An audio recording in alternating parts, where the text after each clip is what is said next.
Hello everyone, so we're having a quick look here at my failed attempt to see if I could save the grafted section on my mango plants. This is the only one I've got left now.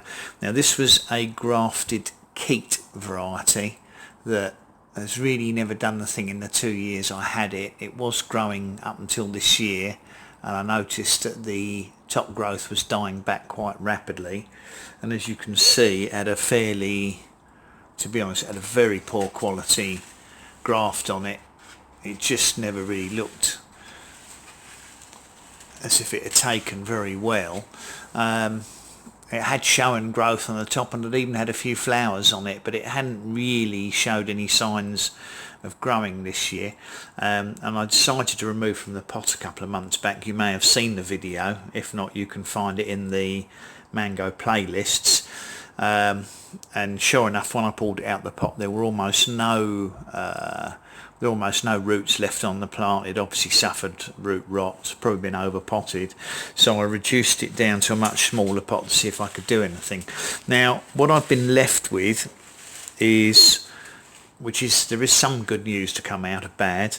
The rootstock is still alive, and I'd left these shoots on it in the hope that they would give it some energy to develop new roots. Now clearly I've lost the graft, but the rootstock I believe used by these growers is Gomera, which is a fairly hardy Canarian variety of mango, i.e. this plant came from the Canary Islands and I believe that the rootstocks are all Gomera, so it's quite possible that I could grow the rootstock on if I could keep it alive, and eventually end up with some sort of edible mango, or at the very least a rootstock that I could then graft varieties back onto, theoretically.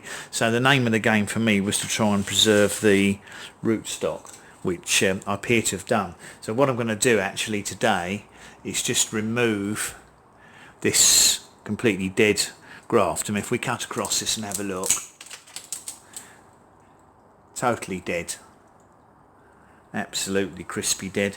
And I've decided the best thing to do is to remove below the graft and cut back until I've got decent green growth. That's still brown. In fact, you can see this shoot here, you can probably see this shoot here is dead, and the first green growth is a little bit below that. So what I'm going to do is take it off about here. Right, as you can see, we're starting to just below that there are some green buds, so I'm going to take it back a little bit further.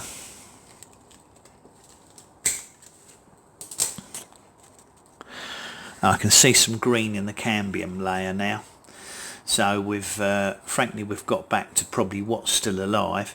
Now I can see some red spider mites on these young shoots, and also a couple of mealy bugs.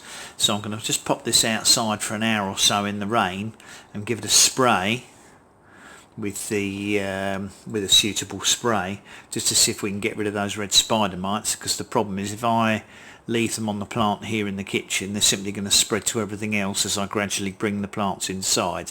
So that was for anyone who's interested in what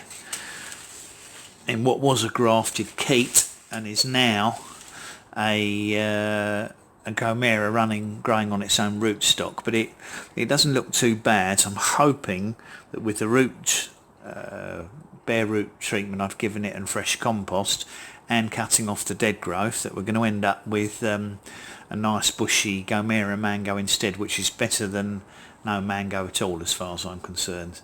So that was an update for anyone interested. I'm going to pop this outside and spray it with some organic spray, and then we'll see what happens over the winter. Thanks everybody for watching. Please remember to give the video a thumbs up. Obviously you can share it with anyone else who might be interested. Subscribe to my channel, and if you remember to click on the bell, you'll be notified of new videos as they come out, including updates on plants such as this. I'll catch up with you all soon. Brett out for now.